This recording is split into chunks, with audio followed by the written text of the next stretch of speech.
በመድረክ የምትመስለው ፍሬህይወትን ከታራሚዎች መሃል ከልጇ ጋር መመልከት ሀብታም ስለሆነች ነው ያገባችው። ልጅ ስለወለደችለት ምናምን አይደለም።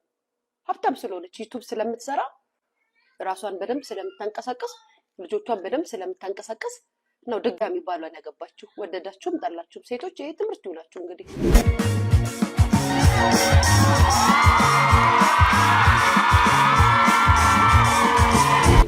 ወይ ተጋቡ ወይ ተለያዩ ወይ ደግሞ የሆነ ነገር አድርጉ ላይፋችሁ ላይ። ምን ነው እንደዚህ እንደው የምታደርጉት ነገር ግራ ገባችሁ።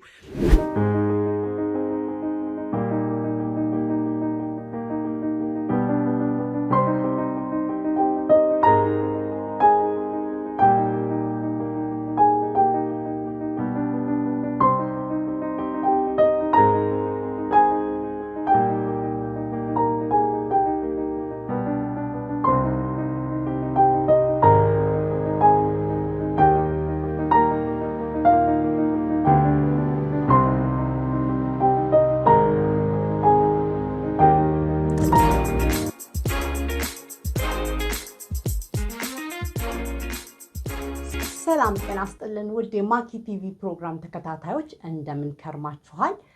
እንኳን ለትንሳኤው በዓል በሰላም አደረሳችሁ አደረሰን። ውድ ወገኖቼ እንግዲህ ከዚህም ከዛም ፕሮግራማችን ጀምሯል። ተከታተሉን ዘንድ የአክብሮት ግብዣችን ነው።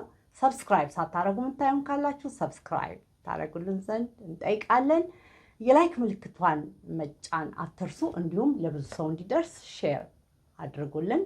አብሬያችሁ ቆይታ ማደርገው ማኪ ነኝ ከስዊዘርላንድ። ውድ ወገኖቼ እንግዲህ የትንሳኤውን በዓል በተመለከተ ዞር ዞር ስንል ያሬድ ነጉ ቃሊቲ ወረደ የሚለውን አየንና እስቲ ለናንተ እናሰማችሁ ብለን ነው።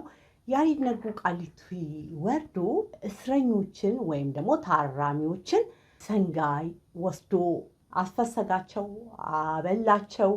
እንዲሁም ደግሞ ሙዚቃውን በማሰማት አዝናናቸው።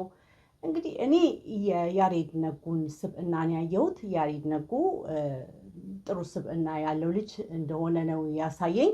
ከዚህም ከዛም ዞር ዞር ስንል የሰማናቸው ያየናቸው ነገሮች ደግሞ ሊታረሙ አይደለም ወይ የገቡት እስረኞች እና እስረኞች በዚህ ልክ መበረታታት አለባቸው ወይ ሊቀጡ አይደለም ወይ የገቡት የሚሉም አሉ። ግን በመልካም ጎኑ እንውሰደውና እንግዲህ አባቶችም እንደሚያስተምሩት እስረኞችን ጠይቁ፣ የታመሙትን ጠይቁ ይላሉና በዚህ መልክ እነሱን መጠየቁ መጥፎ ነው ብዬ አላምንም። ከወዲሁ ግን ሳላመሰግነው አላልፍም። ያደረገው ነገር ለኔ ተመችቶኛል። እንግዲህ ከሁሉም ነገር ልቤን የሰበረው በማረሚያ ቤት ውስጥ አንዲት አርቲስት ፍሬህይወት ትባላለች። እዛ ከነልጇ ታስራ አየሁና ከነልጅ እስር ቤት መግባት እንዴት እንደሆነ በጣም ግራ የሚገባ ነገር ነው። ምክንያቱም እዚህ እኔ በምኖርበት አገር ልጅ እንኳን እስር ቤት አብሮ ወንጀለኛ ነው ተብሎ ከተፈረደበት ቤተሰብ ጋር አብሮ ለመታሰር አይደለም፣ በቤት ውስጥ እንኳን ሲኖር ልጅ ቤተሰቦቹ ጥሩ ሁኔታ ላይ ካልሆኑ በጥሩ ሁኔታ ሊይዙት አይችሉም ተብሎ ከታመነ ይነጠቃል፣ ይወሰዳል። የልጆች መብት ተከራካሪዎች ይወስዱታል። አብሮ የመታሰር እንደዚህ ሊሆን አይችልም። በእርግጥ ለእናት ምናልባት ሕፃን ልጅ ስለሆነ እያጠባች አብራ መታሰሯ ምናምን የራሷን ደስታ ነው የምታየው። እናት ደስ ይላታል አብራ ከልጇ ጋር መሆን። የትም ቢሆን የትም ብትወርድ ለምን የፈለገበት ቦታ አይሆንም። ልጇን ይዛ መሆኗ ለእናትየው በጣም ደስ ይላታል። ግን እንዴት ነው ለልጁ ግን በየስነ ልቦናው ምናምን እዚህ ላይ አይቶ የሚወጣቸው ነገሮች በሙሉ ምን ሊፈጥሩበት ይችላሉ? ለዚህ ልጅ ምንድን ነው ሊሆን የሚችለው ቀጣዩ ብለን ስናስብ በጣም ጥሩ ሁኔታ እንዳልሆነ ያሳያል። ምክንያቱም እንዳልኳችሁ ነው፣ በውጭ ሀገር እንደዚህ አይነት ነገር የለም። አንዳንድ ጊዜ ለውጭ ሀገር ያላችሁ አስተያየት በውጭ ሀገር መታሰር ጥሩ ነው፣ ለውጭ ሀገር እንደዚህ የምትሉት ነገር አለ። ልክ አሁን ውጭ ሀገር ያሉ እስረኞች እንደሚዝናኑ አይነት ተደርጎ ነው የሚታሰበው። እንደሱ አይደለም። መቀጣት ያለበት በስነ ስርዓት፣ ሁሉም ስርዓት አለው። ሁሉም ነገር ስርዓት አለው። በስርዓቱ ተቀጥቶ ይወጣል። ታራሚ ቤት አይደለም ታረሞ ይወጣል። ልጅ ግን በዚህ ልክ ከቤተሰብ ጋር አይታሰርም። ሌሎችም ልጆች እዚህ ጋር እናያለን። ያሬድ ሲያዝናናቸው ልጆች ህፃናቶች አሉ አብረው የታሰሩ ከቤተሰብ ጋር እና ይሄ ነገር ግን በጣም ሊታሰብበት ይገባል። የልጆች መብት ተከራካሪዎች ልጆች ከቤተሰብ ጋር መታሰር አለባቸው ብዬ እኔ አላምንም። በፍጹም እናት አንድ ጊዜ ተፈርዶባታል። ያው ፍርዷን ጨርሳ እስክትወጣ ድረስ እየሄደ እየገባ እንዲያያት እንጂ አብሮ እንዲታሰር ታሰብ አለበት። ለልጁ ለእናትየው ደስታ ነው። ለልጁ ግን በፍጹም በጣም ጥሩ ነው ብዬ አላምንም። ይህንን አይቼ ልቤ በጣም ተሰብሯል። በሌላ በኩል ደግሞ ያው እስረኞች በዚህ ልክ ያው እንዲቀጡ እንጂ እንዲሞቱም አይደለም እኮ ከጥፋታቸው ታርመው እንዲወጡ ስለሆነ ከጥፋታቸው ታርመው እስኪወጡ ድረስ አንዳንድ ጊዜ እንደው ስነ ልቦናቸው ቢጠበቅ የሚል እምነት አለኝ። ስለዚህ ያሬድ ነቦ ያደረገውን ነገር አልቃወምም እና የልጁን ስብዕና ያየሁበት ነው። ከወዲሁ አመሰግነዋለሁ። እስቲ ትንሽ ወደ እስር ቤት ልውሰዳችሁና አየት እናድርገው።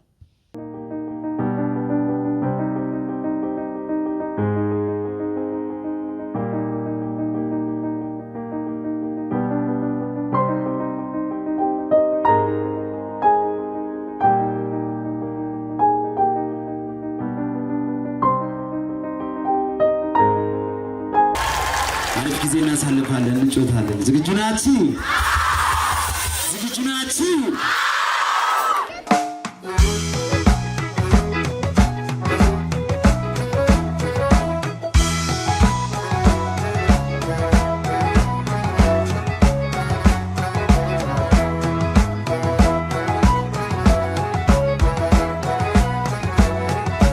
እንኳን ደህና መጣችሁ የፍቅሬ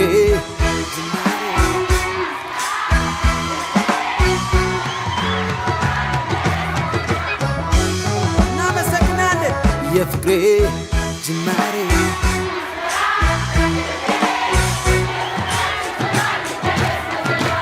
አብራላችሁ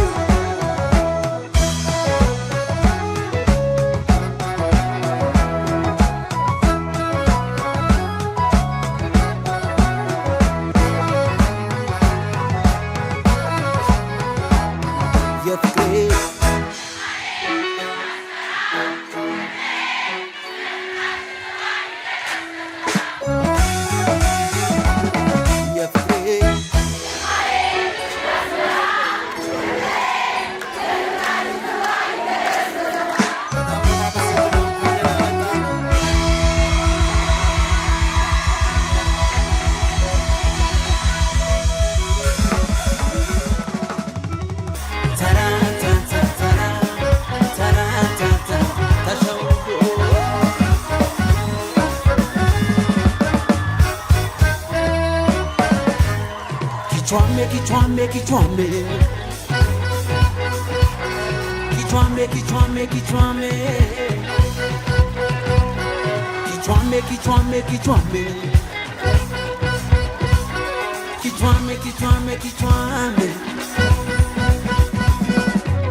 ውድ ወገኖቼ እንግዲህ አብዛኛውን ወጣቶች ናቸው የታሰሩት ልጆች ናቸው አይ ሆፕ ታርመው ይወጣሉ የሚል እምነት አለኝ እግዚአብሔር እንግዲህ ይርዳቸው ልቦና ይስጣቸው ነው የምለው ሌላው ግን የአርቲስት ፍሬ ህይወት በዛ ልክ ከልጇ ጋር ታስራ እንደገና ልቦናዋ ተጠግኖ እንዲህ አይነት ማዝናናት መቻሏ ድምጿ ምኗ ሞራሏ እንዳለ መኖሩ በጣም ገርሞኛልና እስቲ አይተናርጋት በዚህ መሃል ግን አንድ ልብ ሰባሪ ነገር ተከሰተ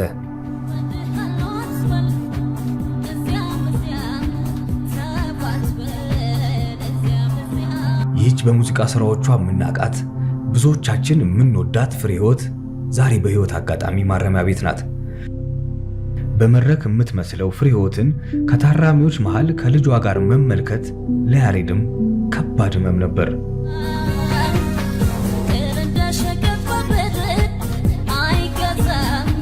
ዓላማው የታራሚዎችን ሞራል ከፍ ማድረግ ሆኖ ያሬድ በዚህ ልክ መነካቱ ልክ እንዳልሆነ ስለተገነዘበው ራሱን አረጋግቶ ማይኩን ሲያቀብላት የናፈቃትን መድረክ ደጇ ድረስ መምጣቱ ደስታዋን መቆጣጠር አቃታት መድረኩ ላይ ወጣች ዘመኑ የፊት የአዲስ ነገር ምናይበት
Mala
ቆንጆ ድምጽ ያላት አርቲስት ናት።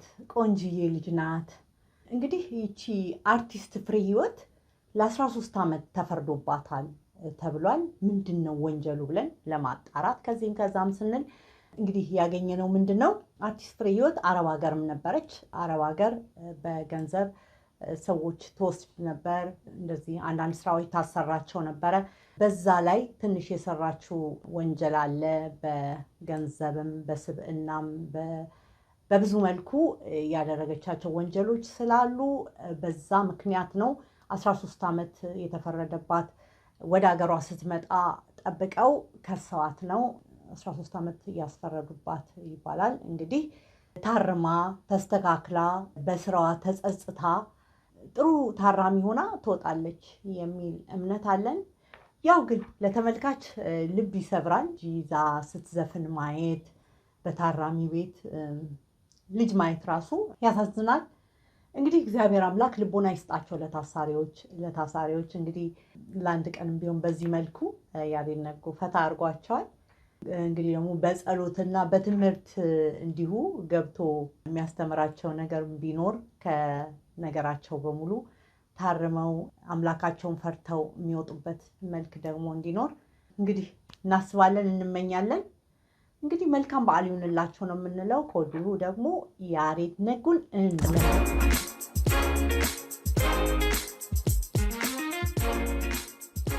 ሌላው ዞር ስንል ያገኘነው ምንድን ነው? አርቲስት ገነት ከባሏ ጋር ዳግም ህይወት በትንሣኤው ቀን ዳግም ህይወት ተፈጠረ በቤታቸው። ፍቅር እንደገና አያችሁ፣ ፍቅር ሞቶ አይቀርም። ፍቅር ካለ ፍቅር ሁልጊዜ ሞቶ ይነሳል። ይሄን ነው ማምነው። ስለዚህ በሰይፉ ኢቢኤስ ላይ መጥተው እነኚህ አርቲስቶች አርቲስት ገነት ስታወራ በቃ በፍጹም የሚሆን አይደለም የኔና የሱ ነገር፣ ወንድሜ ሆኗል፣ ኦልሬዲ እሱ ገርልፍሬንድ ይዟል፣ እኔ እንደዚህ ምናምን ስትል በቃ የማይሆን ነገር መስሎን በቃ ብዙ ነገር ያለው እሷ እጅ ላይ ስለነበረ ብዙ ነገር ብለናል። እኛም በቃ ወደ ህይወቱ እንድትመልሰው ሰውየው ትንሽ በነገሩ ትንሽ የተጨናነቀ ይመስላል። እንደው በቃ አንድ ነገር ሳይሆን አንድ ህይወት ብታረግለት የሚል በቃ ተስፋ እምነት ነበረኝ። እግዚአብሔር ግን እንኳን ደስ አላችሁ። በተለይ ለልጆቻችሁ በዚህ ልክ ማሰብ መቻል ለብዙዎች ያስተምራል። እንደገና ሰርግ፣ እንደገና ፍቅር፣ እንደገና ጋብቻ፣ እንደገና ህይወት። ፍቅር ሞቶ ተነስቷል። ይሄ በዳግም ትንሣኤው ዕለት ያየነው ስለሆነ በጣም ደስ ይላል። ፍቅር ሞቶ አይቀርም። እውነተኛ ፍቅር ይሄ ነው። በተለይ ብዙ ነገር ገነት ጋር እሷ ጋር ስለነበረ እሷ ይህንን መሰብሰብ መቻሏ በጣም ደስ የሚል ነገር ነው። ብልሃተኛ ሴት፣ ጥበበኛ ሴት ዳግመኛ ህይወት ለቤቷ በመዝራቷ በጣም ደስ ይላል። ጥፋት አለ? አዎ ጥፋት አለ። በብዙ ሰው ቤት ችግር አለ። ችግሩን ነው መፍታት እንጂ ትዳሩን አይደለም። ስለዚህ ይቺ ብልሃተኛ ሴት ትልልቅ ልጆች ወልዳ ለዚህ ያህል ዓመት ተፋተው ቆይተው እንደገና ዳግመኛ ህይወት በቤቷ ይህን አይነት ነገር ስላመጣች እጅግ በጣም አክብሬያታለሁ። ገነት መልእክቴ ይድረስሽ። ክብር ለእግዚአብሔር ይሁን። በጣም በጣም በጣም አመሰግንሻለሁ ነው የምልሽ። ለብዙዎች አስተማሪ ሆናችኋል። ይሄ ቤተሰብ ትልቅ አስተማሪ ሆኗል። ብዙ ተከታይ ታፈራላችሁ የሚል እምነት አለን። አሁንም የዩቲዩብ ሰዎች ናችሁ። ገነት ከነ ቤተሰቦችሽ አሁንም ብዙ ተከታይ እንዲኖራችሁ እመኛለሁ። ህይወታችሁ ለብዙ ሰው አስተማሪ ነውና በድጋሚ እንኳን ደስ አላችሁ ነው የምለው። ግን ደግሞ ከዚህም ከዛም ስንል እያገኘናቸውን ደግሞ አስተያየቶች እስቲ ጠቆም እናድርጋችሁና በዚሁ እንሰነባበት። አዎ ሀብታም ስለሆነች ነው ያገባችው። ልጅ ስለወለደችለት ምናምን አይደለም። ሀብታም ስለሆነች ዩቱብ ስለምትሰራ ራሷን በደንብ ስለምታንቀሳቀስ ልጆቿን በደንብ ስለምታንቀሳቀስ ነው ድጋሚ ባሏን ያገባችው። ወደዳችሁም ጠላችሁም ሴቶች ይሄ ትምህርት ይውላችሁ። እንግዲህ የፈታችሁ እናቶች፣ ሲንግል ማሞች ማዲያታችሁን ጥፍራችሁ ቆሻሻ ያደረጋችሁ ሻሻችሁን እያሰራችሁ ጸጉራችሁን እያከካችሁ የምትኖሩ ከሆነ ድጋሚ የለም ወፍ የለም። አይደለም ድጋሚ ያሁኑን ባላችሁ ለአዲስም የመጥበስ እንትናችሁ ይከብዳል። አዎ ይሄን ለእናንተ ትምህርት ነው። ገነት ንጋቱ በነገራችን ላይ ከመጀመሪያ ካመጣጧ ጀምሮ ልጆቿን ይዘህ ስታሳድግ አሁን ላይ ያለችውን ደረጃ ያያችሁት ነው። ሶ የምን ስራ ነው ይሄ እንደዚህ ያደረገው? ዩቱብ ስትሰሩ እንደዚህ ነው። የምሬ ነው፣ እንደዚህ ነው። ዩቱብ ይቀይራል። አይቀይርም ሳይሆን ይቀይራል። በወሬም ማምጩ በምንም ማምጩ በምንም ደቀቀው ይቀይራል። ለዛ እኮ ነው ህዝብ እየሄዳል ወደ ዩቱብ እየመጣ ያለው ጋይስ። አሁን ሴሌብሪቲው በአጠቃላይ ጋዜጠኛ አልሆነባችሁ። ከአርት ስራው ዩቱበር መሆን ያዋጣል። ስለዚህ ዩቱብ አንዳንድ ሰዎች ዩአር ጀለስ ዩት ጋይስ። አሁን ደግሞ በገነት ቀናሽ ልትሉኝ ነው? ወይኔ መድኃኒዓለም ጋይስ። እኔ ግን የማልቀናበት ሰው ማን ነው? በሁሉ ነው የምቀናው። በቃ ሰላም ተስፋዬ ስል በሰላም ተስፋዬ ትቀኛለች ትሉኛላችሁ። የሆነ ስም ስጠራ ቀናሽ ትሉኛላችሁ ጋይስ። ቆይ እኔ በማን ነው የማልቀናው?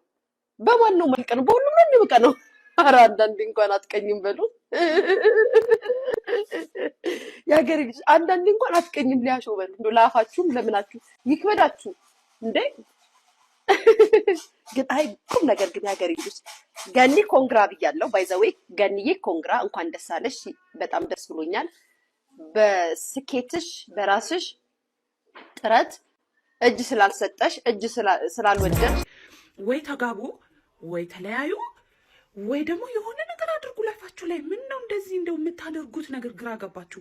አንዴ ገርልፍሬንድ እሱ አለው አልፈልገውም፣ እኔ እና እሱ ነገር አንጋባም፣ እሱ እያለቀሰ ምን ለማን ይሄን ሁሉ ነገር የምታደርጉት? ልጆቻችሁ ራሱ እንዴት ነው ዝም የሚሏችሁ? ግን እንዴት ነው ዝም የሚሏችሁ? ይሄን ሁሉ ድራማ ስትሰሩት የኢትዮጵያ ሕዝብ ላይ እንዴ በዓል በደረሰ ቁጥር የእናንተን አንድ አይነት ማችኛ አበሻ ቀሚስ ለብሳችሁ እንዲገባ እንዲወጣ እኛ እንዲናል። አሁን ደግሞ ተጋባን ብላችሁ መጣችሁ። ቀለበት አሰርና የሆነ ነገር እንዴ በዓል ላይ በቃ ተለያዩ ተውን እንዴ። የእናንተን እንትን በየበዓሉ ማየት እንዴት እንደሚሰለጭ እንዴ።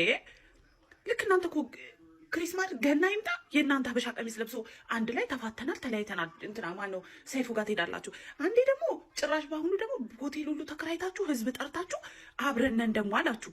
ደግሞ በሚቀጥለው ዳግማ ትንሣኤ ላይ ደግሞ ምን ልታመጡብን ነው? እነዚህ ሰዎች አላስጠላችሁ? ግን ጌታን ይቅር ይበለኝ። ምን ሆናችሁ ነው እንደዚህ ሆናችሁት? በጣም ነው የሚያስጠላው እንዴ። አይኖ አንቺ ለዩቱብሽ ብለሽ ነው እሱን እና እኔ እኮ ግርም ነው የሚሉኝ። አንዴ ተፋተናል ትላላችሁ፣ አንዴ ተገብተናል ትላላችሁ፣ አንዴ እኔ እና እሱ አብረን አንሆንም ትላላችሁ፣ አንዴ ገርልፍሬንድ አለው ትላላችሁ። ተቃጠልን እኛ በእናንተ በዓል በደረሰ ቁጥር። አሁን ደግሞ እነዚህ ሰዎች ሰማይ ላይ የሰቀሉ ይሆን ጣሪያ ላይ የሰቀሉ ይሆን ወይስ ምን ይሆን ወይስ ጉድጓድ ቆፍረው ይገቡ ይሆን ሁሉ ብለን እኮ እኛ እኮ ተሰቃየን እኮ ለእናንተ በማሰብ። በየበዓሉ አዲስ ነገር አላችሁ። ወይ ተጋቡ ወይ ተፋቱ፣ ወይ አንቺ በመንገድሽ ሂጂ እሱን በመንገዱ ይሄድ። አንተ እየመጣክ በዓልን ከእነሱ ጋር ጨፍረክ ምን ብለህ ገርልፍሬንድ ጋር ትመለሳለህ። ገርልፍሬንዷ ራሱ ምን አይነት ጉድ ናት? አብሮ ከልጆቹ ጋር ማርቺኛ አበሻ ቀሚስ ሚስትክን ይዛክ መተህ ገርልፍሬንድ ግን አብረሃቸው አሳልፈው ሶኬ ከልጆች በዛ ላይ ልጆች አድገዋል። ግን ያህል የአባት ናፍቆት ያለባቸው አይደሉም። እንደምትሉት የምትዋደዱም ከሆነ ደግሞ ሶኬ ከፋሚሊ ጋር ማሳለፍ ከልጆቹ ጋር ማሳለፍ ጥሩ ነው። ግን ገርልፍሬንድን ይዘናና እሷ ማቼን ለብሳ ከእናንተ ጋር ትቀላቀል። ልክ እንደ ፍቅረኛ ታለቃቅሱብናላችሁ። አሁን እሷ ይህን ሁሉ የምታደርገው ለዩቱቧ ብላ ነው እንጂ የእውነታውን ይህን ሰውዬ ይፈልግ አይደለም። አሁን መጥቶ ራሱ አይታችሁታል። ጭንቅላቱን እንዲይዞ ነው የተቀመጠው። እንትን እየተደረገ ቪዲዮ እየተቀረጸ እሱ እንዲህ ብሎ ተቀምጧል። ውሸት እንደሆነ ያውቀዋል። እኛ ላይ አትጫወቱብን። እኛ ስንት የምናየው ነገር አለ። ኢቢኤስ ቦሪም ቢሆንም በቃ የእናንተን ተመሳሳይ ስቶሪ መስማት፣ አንዴ ተለያየን፣ አንዴ ተጣላን፣ አንዴ እዚህ ጋር ደርሶብኛል፣ እኔ እዚህ ጋር አይ ዶንት ኖ። እናንተ እንደዛ ካስጠላችሁ የነሱ ታሪክ ፕሊዝ አብራችሁ ሁኑ። በቃ አብራችሁ ሁኑና ከኢንተርኔቱ ላይ ጥፉ። አብራችሁ ኮንተንት ስሩ፣ ዩቱብ ስሩ። አብራችሁ የድሮ ፍቅራችሁን እያወራችሁ ፎቶ እየሰቀላችሁ አበሻ ቀሚስ እየለያያችሁ እየቀያየራችሁ የተለያየ ስቶሪ ማውራት አይሰለቻችሁ? እኔ እዚህ ጋር ነው የደረሳችሁ። እዚህ ጋር ቁም ነገር ማለት ነው። ኦህ ማይ ጋድ። እንግዲህ በአርቲስት ገነት ዳግመኛ ህይወት ወይም ደግሞ ጋብቻ ሰዎች የተለያየ የራሳቸውን አስተያየት ሰጥተዋል። እንግዲህ ሁሉም ሰው ይደሰታል ማለት አይቻልም። አንዳንዱ ሰው ድሮም ድራማ ነበር ይላል። ሁሉንም ተዉትና እናንተ ህይወታችሁን ቀጥሉ። እግዚአብሔር አምላክ በቤታችሁ ይሁን። ለብዙዎች አስተማሪ ህይወት አላችሁና ቀጥሉበት፣ በርቱ እላለሁ። በጣም ከተደሰቱት ሰዎች አንዷ ነኝ። እንግዲህ በጣም ደስ ብሎኛል በትንሣኤ ቀን ይሄንን በማየት።